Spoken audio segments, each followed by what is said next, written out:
Aujourd'hui, c'est Otaku Sataka, Léona 8.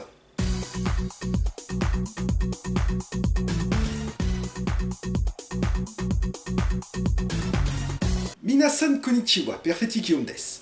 Pour sa 8e aventure, la guerrière solaire Léona a droit à une préquelle racontant son passé. Bon, sur le papier, une préquelle, ce n'est pas une mauvaise idée. Ça permet d'explorer le passé d'un personnage et donc de le développer ainsi que son univers. Malheureusement, dans les faits, c'est rarement une réussite. Dans le meilleur des cas, on dit « ça ne vaut pas l'original ».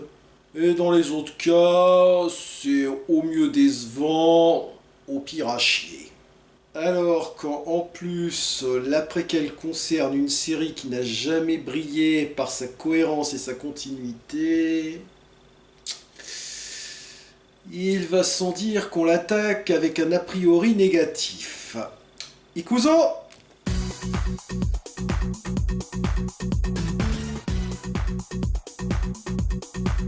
Léona est cette fois incarnée par Kanari Tsubaki, une actrice plutôt habituée aux films de la maison mère de Zen Pictures.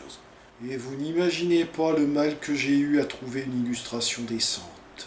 L'action se déroule sur Never Planet, d'où le titre, et le film commence alors que nous voyons un fugueur se promener dans les bois pendant que le loup n'y est pas. Si le loup y était, il le mangerait, quand il se fait attaquer par deux trucs, mais est sauvé par l'arrivée de Léona, qui se présente en ces termes.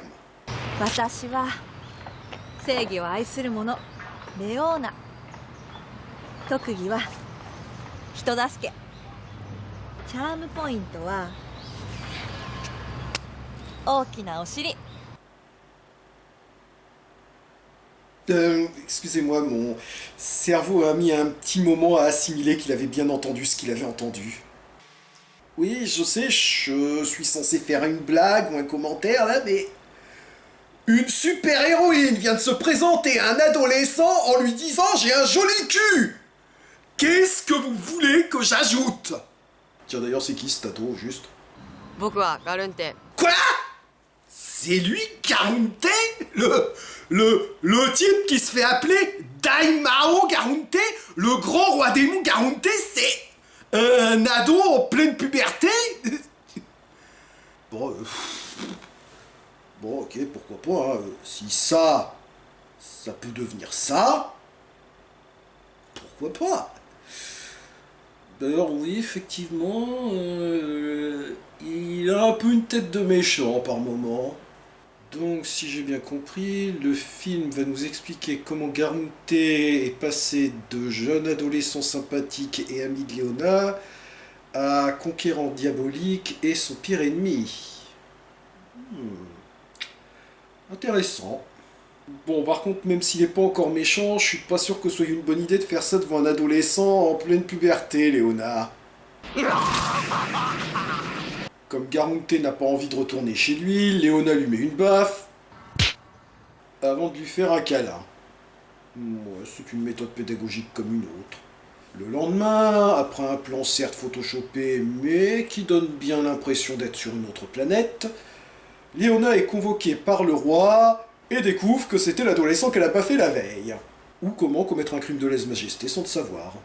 Nous faisons également connaissance avec l'archiduc Musanga, qui souffre du syndrome d'Isnogood, c'est-à-dire qu'il veut être roi à la place du roi, et pour y arriver, il complote avec...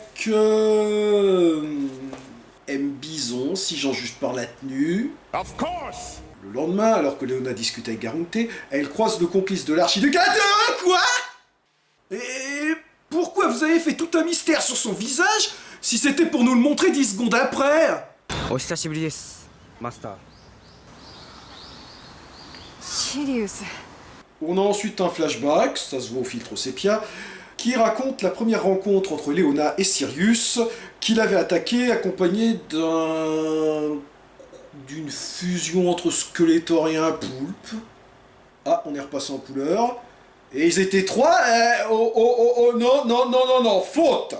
Faute! Quand il y a 3 agresseurs, vous les montrez arriver tous les 3 en même temps. Parce que si on envoie un 3e sur le plan suivant sans explication, c'est le plus sûr moyen de confusionner le spectateur. Ou le lecteur, hein, j'avais aussi vu ça dans le Serment de l'Ambre. Un coup il n'y a qu'une sentinelle, un coup il y en a 2. Léona leur met une correction avant de refaire sa présentation. Oui, on a compris, Léona, t'as un beau cul, merci. Et aussitôt, Sirius s'excuse et lui demande de la prendre comme disciple. S'ensuit une scène d'entraînement à l'issue de laquelle Léona parvient à immobiliser Sirius, mais grâce à une ruse déloyale, ce dernier retourne la situation et immobilise Léona avant de... Mais qu'est-ce que c'est que cette méthode de drague d'homme des cavernes? Phallocrate! Attendez, Léona a été blessée, qu'est-ce qui se passe? Ah ok, ça se passe à un autre moment, il y a eu une ellipse, d'accord, d'accord. Mais là, elle est super mal faite, hein, votre ellipse. On a vraiment l'impression que les deux chaînes... Que les deux scènes se sont enchaînées et que Léona a en fait été blessée lors de son entraînement. Tout ce que vous aviez à faire, c'était de mettre entre les deux une scène dans le présent où Léona disait « Ah, dis, tu te souviens la fois où j'étais blessé et que tu m'as sauvé la vie ?»« Vous aviez un job !» Attendez, c'est quoi ça? Un autre flashback pour expliquer comment Sirius a emmené Léona à l'infirmerie? Un flashback dans le flashback? Alors ça, à tous les coups, c'est le monteur qui s'est rendu compte au dernier moment qu'il avait oublié de mettre cette scène. À tous les coups! Ah, ça y est, on est de nouveau dans le présent apparemment. Attendez, non, c'était encore le flashback? Mais pourquoi vous avez habillé Sirius comme dans le présent alors? Mais je vais finir par croire que c'est un concours, quoi. Que le réalisateur essaie de voir jusqu'à quel point il peut embrouiller l'esprit de son spectateur. J'ai tellement embrouillé d'ailleurs que je commence à plus savoir ce que je dis, moi. Non, parce que entre le troisième type qui se téléporte, l'ellipse dans le flashback, maintenant le flashback qui ressemble au présent...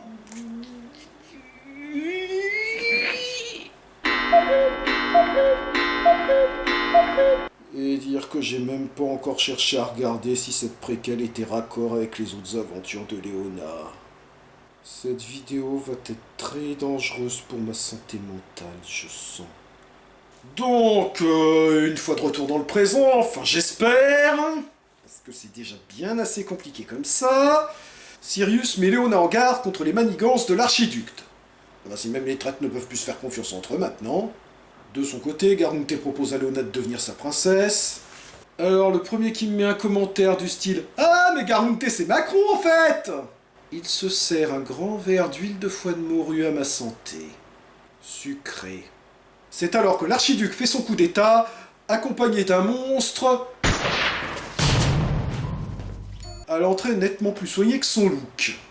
Non, sérieusement, qu'est-ce que c'est que ce truc? Une fusion entre un poupon et un Golgoth? Et entre Léona, qui manœuvre de telle manière que le monstre se retrouve du côté du roi qu'elle est censée protéger, et le monstre qui n'en profite pas pour zigouiller le roi, on se demande lequel des deux est le plus con.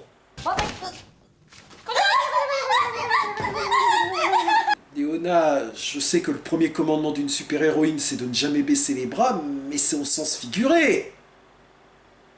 Traduction... Baisse les bras, andouille! Ah bah oui, mais à force de te présenter en montrant ton cul à tout le monde, hein, ça finit par leur donner des idées.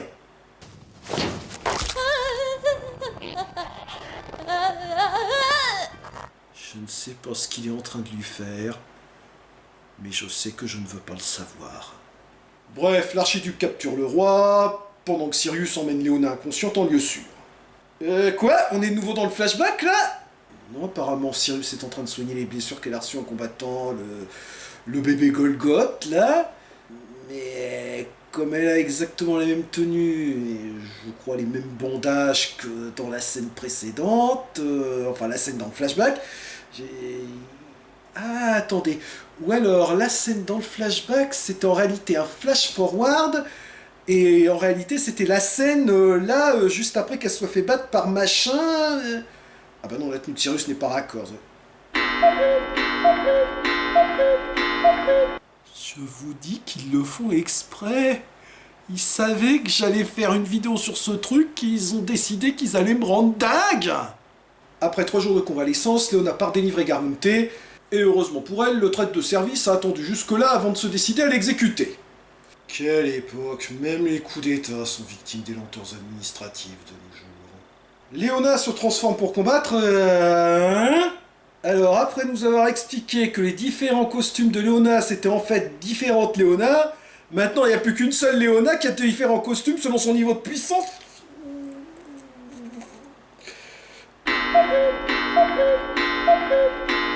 Je savais que ça allait être encore pire quand je comparerais ça aux autres films de Léona. Souviens-toi des fesses de Soissons.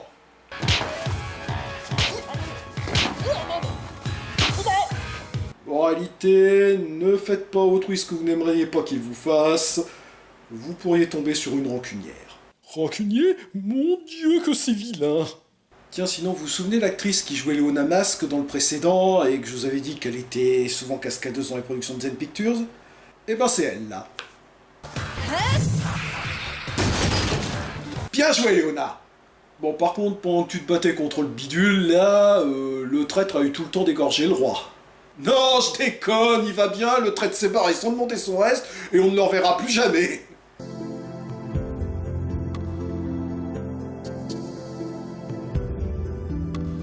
Oh, comme c'est mignon, à condition d'oublier qu'ils ont plus de 10 ans d'écart.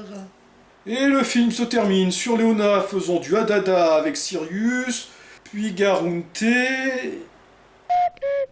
Elle leur grimpe dessus, donc... J'ose espérer qu'ils l'ont pas fait exprès, celle-là. Korede Owarida. Bon... En soi, l'intrigue est pas mal. Classique, mais pas mal.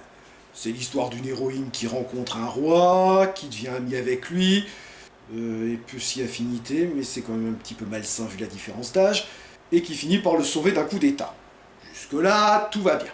Mais c'est en tant que préquel que les choses se gâtent. Parce que cette préquelle n'explique absolument rien. Ça n'explique absolument pas comment ce Garuntela est devenu le méchant cruel qu'on connaît, et pire, on ne voit vraiment pas comment il a pu le devenir. En fait, même si le réalisateur affirme que c'est une préquelle, on a plutôt l'impression qu'ils ont pris une histoire quelconque et décidé au dernier moment de faire du name dropping avec Garonte et Léona. Non, vraiment, si c'était juste pour faire du name dropping, on pouvait raconter exactement la même histoire en disant que elle c'est Wonder Woman, lui c'est Lex Luthor, et lui c'est le bouffon vert, allez hop, soyons fous. Donc déjà c'est le bordel pour essayer de relier cette préquelle aux autres aventures de Léona, mais même à l'intérieur c'est le bordel. Là faut une narration bordélique à base de flashback, d'ellipses dans le flashback, c'est peut-être plus le flashback mais en fait si... Et là, est-ce qu'on est de nouveau dans le flashback ou pas?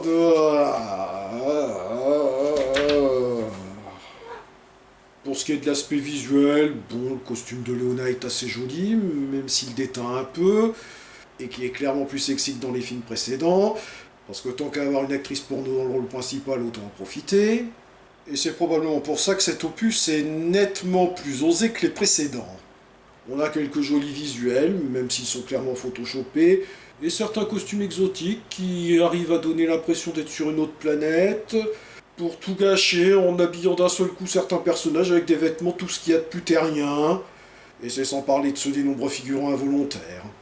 Merci d'avoir regardé cette vidéo, si elle vous a plu n'hésitez pas à la partager, à la pousvériser et éventuellement à soutenir la chaîne par un don sur mon compte Tipeee.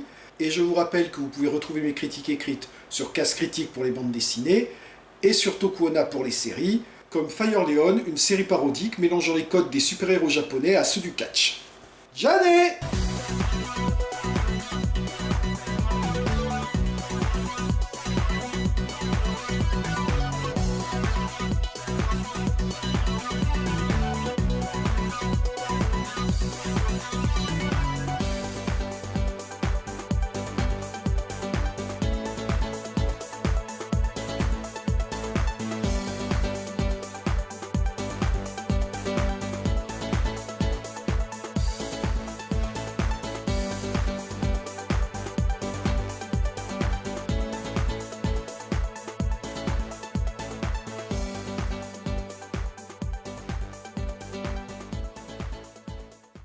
僕はガルンテよろしく。